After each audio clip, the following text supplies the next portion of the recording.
Okay, greetings everyone. आशा करता हूँ आप सभी अच्छे होंगे। तो आप सभी को पता है कि मैं हमेशा स्क्रीन रिकॉर्ड का यूज़ करके ही वीडियो बनाता था। ऐसा हैंड कैम का मैं पहली बार यूज़ कर रहा हूँ और यहाँ पे जो माइक है वो भी मेरा मोबाइल वाला ही होगा, तो हो सकता है आपको ऑडियो में भी थोड़ा सा डिफरेंस पता चले। तो ऐसा वीडियो बनाने का रीज़न क्या है कि ये मेरा पहला लैपटॉप है जो कि है आसूस का VivoBook X51OU और ये मैंने 2017 में लिया था और शायद 9 साल के आसपास इसको हो गए होंगे लिए। अभी तक ये अच्छा चल रहा था। बीच में थोड़ा सा अपग्रेड मांगा, मैंने अपग्रेड किया, फिर भी बहुत अच्छा चल रहा था। अब क्या हो रहा है कि जब ये हम ऑन करते हैं तो ये ऐसा एक ऑप्शन आता है, पोर्ट 0 WD ग्रीन जो हमारा हार्ड डिस्क है, SMART status bad backup and replace press F1 to continue. तो बेसिकली ये जो मैसेज आ रहा है वो ये बोलना चाह रहा है कि हमारा जो हार्ड डिस्क है उसमें कुछ इशू आ गया जिसके कारण ऑपरेटिंग सिस्टम जो है वो बूट नहीं हो रहा है। अब स्मार्ट स्टेटस बैड का मतलब क्या होता है? SMART इसका मतलब क्या होता है कि self monitoring analysis and reporting technology. ये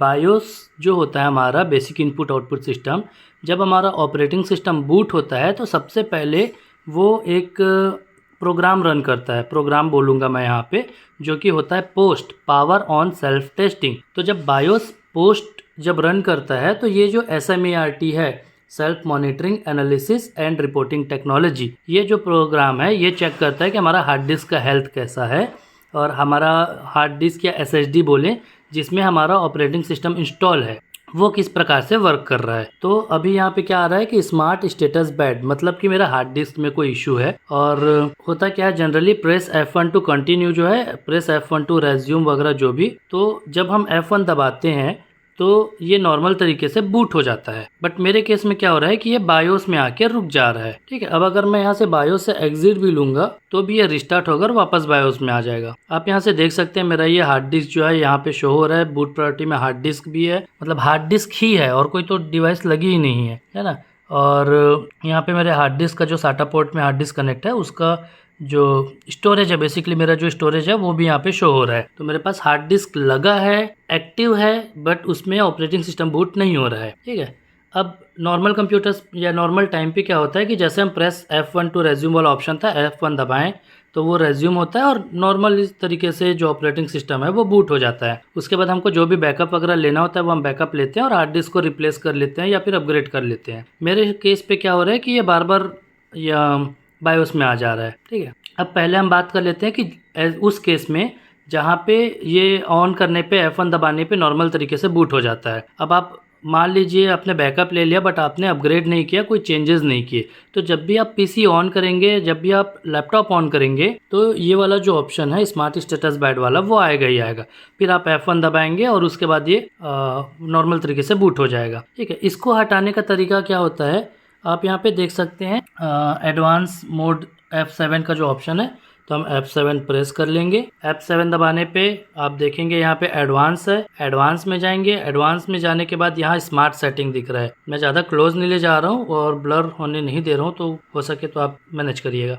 स्मार्ट सेटिंग में जाएंगे, यहाँ पे आप देखेंगे स्मार्ट सेल्फ टेस्ट ये ऑन है, इसको हम ऑफ कर देंगे। ऑफ करने के बाद हम यहाँ से F10 प्रेस करेंगे, यहाँ पे बोलेगा सेव एंड कंटिन्यू या सेव एंड रीसेट, ओके करेंगे तो ये डिसेबल हो गया है और इसके बाद जो नॉर्मल तरीके से बूट होता है वो होने लगता है। बट मेरे केस में क्या हो रहा है कि ये बार बार बायोस में हम चले जा रहे हैं, ऑपरेटिंग सिस्टम से बूट हो ही नहीं रहा है, पता नहीं क्या रीज़न है। ठीक है, तो मैं इस वीडियो को यहीं पे एंड करता हूँ। इस वीडियो में हमने बात क्या किया कि स्मार्ट जो होता है वो क्या होता है, self monitoring analysis and reporting technology, जो कि पार्ट होता है पोस्ट का पावर ऑन सेल्फ टेस्ट, जिसको परफॉर्म करता है BIOS basic input output system. आशा करता हूँ आपको ये चीज़ समझ आई होगी जो मैं समझाना चाह रहा था। ठीक है, अब बात करते हैं इसके सॉल्यूशन की। अगर आपके भी कंप्यूटर पे ऐसा केस होता है कि आप बायोस में जाते हैं, बायोस में जाने के बाद ऑपरेटिंग सिस्टम रन नहीं कर रहा है, बार बार जो है बायोस में ही आपको ढकेल दे रहा है, तो हम क्या क्या कर सकते हैं। तो सबसे पहला परफॉर्म मैं क्या करूँगा, सबसे पहला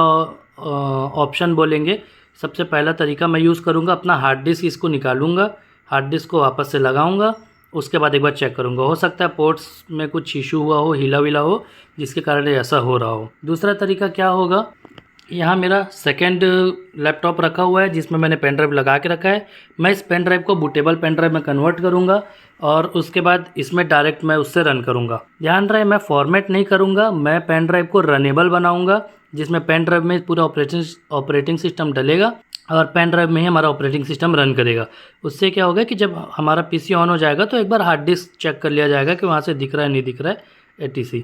ठीक है, लास्ट ऑप्शन क्या हो जाएगा कि मैं हार्ड डिस्क को या तो रिप्लेस करूँगा या तो फॉर्मेट करके चेक करूँगा। तो एक एक करके सारा चीज़ को देखेंगे। फ़िलहाल वीडियो में लंबी नहीं करूँगा, यहाँ तक मैंने ये बता दिया है कि स्मार्ट क्या होता है, उसको कैसे हम ऑफ़ करते हैं, कैसे हम ऑन करते हैं। ऑन करने के लिए बेसिकली आप नॉर्मल F7 में जाएंगे, एडवांस में जाएंगे, एडवांस में जाने के बाद स्मार्ट सेटिंग में जाएंगे, स्मार्ट सेटिंग में इसको ऑन करके F10 दबा के ओके कर देंगे तो ये ऑन हो जाएगा। ठीक है, मैं रिकमेंड करूँगा कि इसको ऑन ही रखिए। जो चीज़ें बाय डिफ़ॉल्ट लगी होती है उसको लगे ही रहने देना चाहिए, वो कुछ रीज़न से ही लगे होते हैं, हमें अपनी छेड़खानी उसमें नहीं करनी चाहिए। और नेक्स्ट वीडियो में हम सीधा लैपटॉप को खोलेंगे, खोलने के बाद देखेंगे कि लगा के मतलब निकाल के हार्ड डिस्क को निकाल के वापस लगाने पे ये ठीक होता है कि नहीं। दुआ कीजिए ठीक हो जाए क्योंकि मेरा बहुत सारा डेटा इसमें डला हुआ है, बहुत सारी चीज़ें हैं, तो कोशिश करते हैं कि वो सारी रिकवर हो जाएंगी। मिलते हैं आप सभी से अगले वीडियो में। जय हिंद, जय छत्तीसगढ़।